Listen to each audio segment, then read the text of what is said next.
Hi, we're Person in Person, and welcome back to our channel.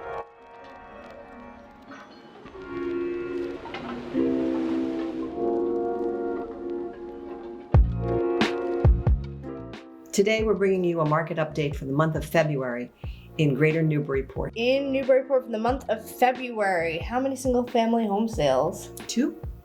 4. Thank you, sorry. Yeah, no, it's okay. There were 4 and 9 are currently pending or under contract. So 9 sales went under for single family in the month of February. Average sale price was $761. Average 52 days on market, which is really, really long. For this market, 52 days on market? Well, I think that maybe the reason there were 52 days on market is because these are things that went under agreement in December and people didn't want to close over the holidays. Good point. So the days on market stretch a little bit between November and January because people, like I said, they don't want to move on Christmas. Yeah, that's very true. Of those 4 sales, this is very important, all of them had financing. So none of the winning offers were actually cash. Is that surprising to you? It is surprising, but it could be that they had financing, but that they were not contingent on financing. That's true, yes. So they could have waived. Yes, but according to our data on MLS, none of them paid cash. And what about condo sales in Newburyport, Rachel? Yeah, there were only 5. The average sale price was $423.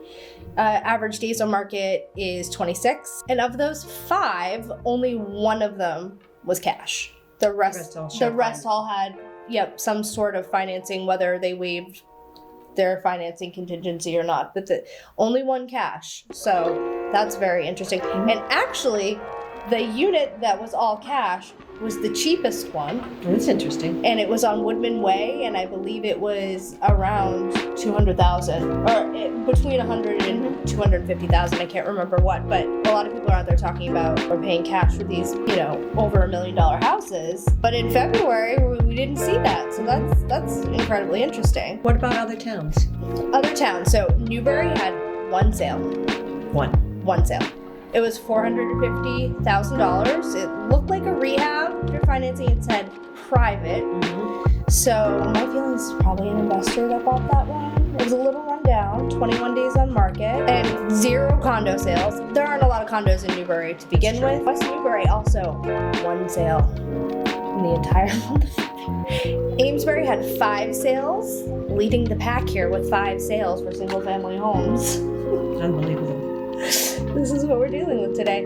$427.5 for the average sale price, 17 days on market. Of all 5, only 1 was cash, the rest had mortgages.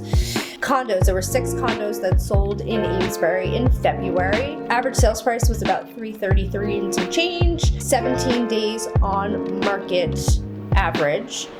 All of them had mortgages. So in terms of interest rates. Okay, so February was the first time we've seen what the Fed has been warning about, which is a raise of interest rates. And it was about 0.5%. I just give the Institution for Savings as an example. They went from 2.75 to 3.25. But then what happened at the end of the month? Well, there's kind of a war going on. So not here, obviously. And the Fed has lowered the rates again. So I believe they're just trying to be conservative with their investments right now because of what's going on abroad. A bad reason for rates going down, but nonetheless they have gone down a little bit. So I guess you could say that the rate rises that were baked into the economy because of the Fed's decisions last year to quantitatively bring the rates up has been stalled by the war.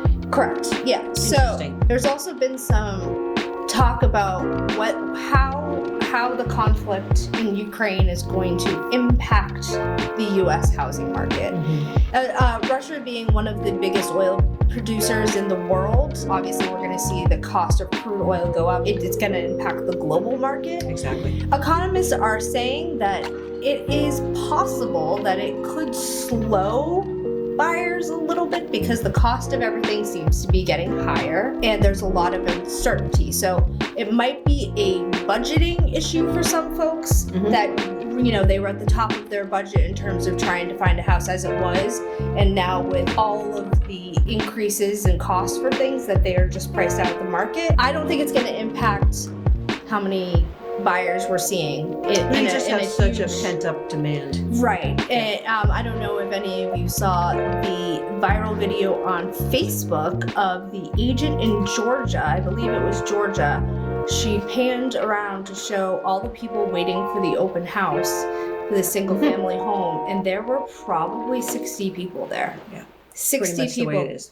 Yeah, so even if you call it 10% of buyers drop out for whatever reason, there's still more of them than there are homes. Exactly.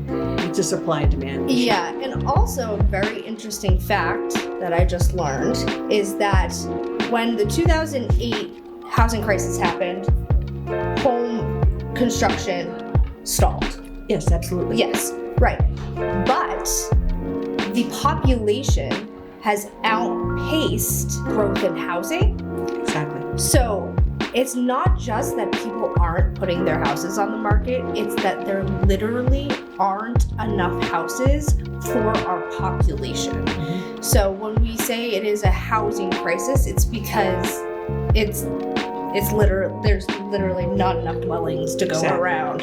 That is our market update for February. Really hoping that the spring market starts in March. Yep. If any of you are sellers and you're wondering, is it time to put your house on the market?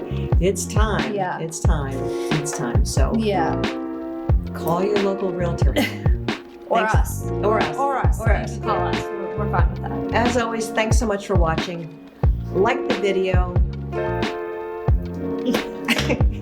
and comment below. Send us questions. Thanks so much.